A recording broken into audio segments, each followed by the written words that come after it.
আসসালামু আলাইকুম বন্ধুরা, আজকে আমি আপনাদের সাথে কথা বলবো কিভাবে আপনারা চুলের যত্ন নিতে পারবেন সেইটা নিয়ে। চলুন কিছু নিয়ম দেখে নিই কিভাবে চুলের যত্ন নেওয়া যায়। 1 নাম্বার হচ্ছে হেয়ার ট্রিমিং।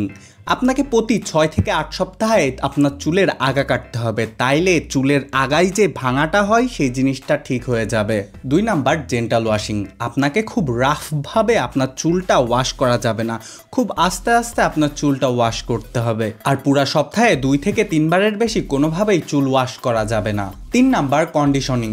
আপনাকে একটা ভালো কোয়ালিটির কন্ডিশনার ইউজ করতে হবে, আর সবসময় চেষ্টা করতে হবে চুলের একদম মাথার দিকে কন্ডিশনারটা দেওয়ার, যাতে চুলের গোড়ায় কন্ডিশনারটা না লাগে। 4 নাম্বার প্রপার ড্রাইং। আপনাকে আপনার চুল ঠিকঠাকভাবে শুকাইতে হবে, খুব গরম কোনো কিছু ইউজ করা যাবে না চুল শুকানোর জন্যে।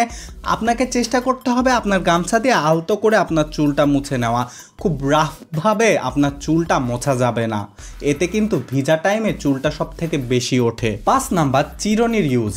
আপনাকে আপনার চুলে চিরুনি ইউজ করতে হবে, আর সবসময় চেষ্টা করতে হবে একটু মোটা দুতলা চিরুনিটা ইউজ করা।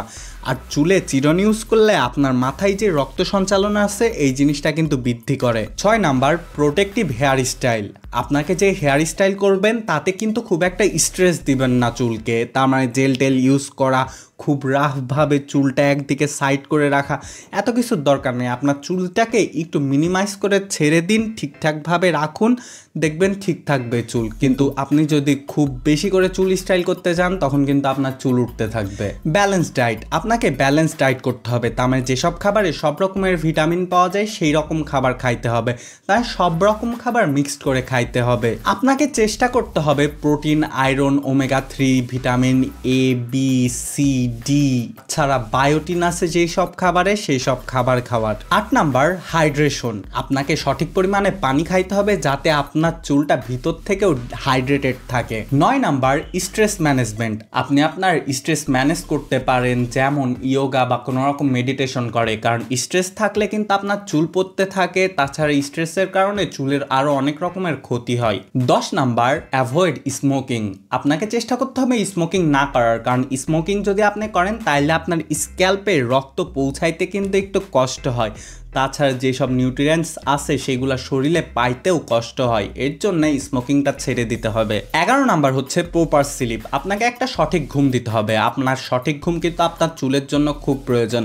আপনি দেখবেন যেদিন আপনি কম ঘুমাইছেন সেদিন আপনার মাথার থেকে চুলটা একটু বেশি উঠতেছে। 12 নাম্বার ন্যাচারাল রেমেডিস ইউজ করা। আপনাকে চেষ্টা করতে হবে কেমিক্যাল জাতীয় জিনিস চুলে কম ইউজ করা, তাইলে আপনার চুলটা বেশিভাবে সুস্থ থাকবে। And finally San protection. আপনাকে চিন্তা করতে হবে সূর্যের ইউভি রশ্মি থেকে আপনার চুলটাকে বাঁচাইতে হবে, এর জন্য কিন্তু আপনি ক্যাপ ইউজ করতে পারেন, তাছাড়া ক্যাপ ইউজ করলে কিন্তু ধুলাবালি থেকেও আপনার চুলকে অনেক পরিমাণে রক্ষা করে। যাই হোক, এইসব নিয়ম ফলো করলে অবশ্যই আপনার চুল ভালো থাকবে। আমার আজকের ভিডিও পর্যন্তই। টাটা, আল্লাহ হাফেজ, দেখা হবে পরের কোনো ভিডিওতে।